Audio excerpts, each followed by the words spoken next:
মমতা বালা ঠাকুর লোকসভার সাংসদ, আমাদের ডক্টর আমাদের শর্মিলা সরকার আছেন, আমি বাপি হালদার এবং আমাদের প্রকাশ চিগবরাই রাজ্যসভার সাংসদ। আমরা 5 জন এখানে এসেছি এটাই বলতে, দিদির যে মেসেজ, দিদির যে বার্তা আপনাদের কাছে পৌঁছে দিতে।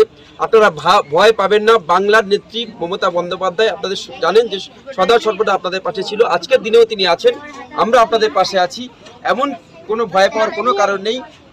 বাংলা বললেই যে বাংলাদেশি তকমা গায়ে লাগিয়ে দেওয়া হচ্ছে, এই তকমা কোনোদিনই আমরা সহ্য করবো না। বাঙালি বারে বারে আন্দোলন করেছে, বারে বারে বাঙালির যে হক বাঙালি ছিনিয়ে নিয়েছে।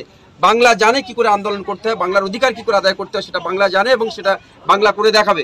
দিদি আপনাদের যেটা বলতে চেয়েছেন যে আপনারা সবাই সুস্থ থাকবেন, সুন্দর থাকবেন। কোথাও যদি সমস্যা হয় একটা নম্বর দেওয়া হয়েছে আপনাদের কাছে, নম্বরটা ইতিমধ্যে আপনারা পেয়েছেন। সেই নম্বরের সঙ্গে সঙ্গে যোগাযোগ রাখবেন, যোগাযোগ করবেন এবং মুহূর্তের মধ্যে পশ্চিমবঙ্গ সরকারের পক্ষ থেকে আপনাদের সাথে যোগাযোগ করে আপনাদের যাতে সুরাহা হয় সেই ব্যবস্থা সরকারের পক্ষ থেকে দিদি মমতা বন্দ্যোপাধ্যায়, আমাদের প্রিয় সাংসদ অভিষেক বন্দ্যোপাধ্যায় সে ব্যবস্থা করবেন। সাথে সাথে আপনাদের এটাও মেসেজ, আপনারা জানেন যে ইতিমধ্যে ইন্ডিয়া গভর্নমেন্ট, ভারত সরকার, তারা আমাদের 100 দিনের কাজ বন্ধ করে দেওয়াতে হয়তো পরিযায়ী শ্রমিকটা একটু বেড়েছিল, কিন্তু আমাদের দিদি এই মুহূর্তে কর্মশ্রী প্রকল্পের নাম দিয়ে 50 দিনের কাজ গ্যারান্টি দিচ্ছেন। যদি সেখানেও আপনাদের মনে হয় যে আপনারা সেই কাজে অংশগ্রহণ করতে চান, তার জন্য পশ্চিমবঙ্গ সরকার তৈরি। যদি আপনারা মনে করেন সেটা আপনারাও করতে পারেন। দয়া করে ভয় পাবেন না, সরকার আপনাদের সাথে আছে, আমরা সবাই আপনাদের সাথে আছি।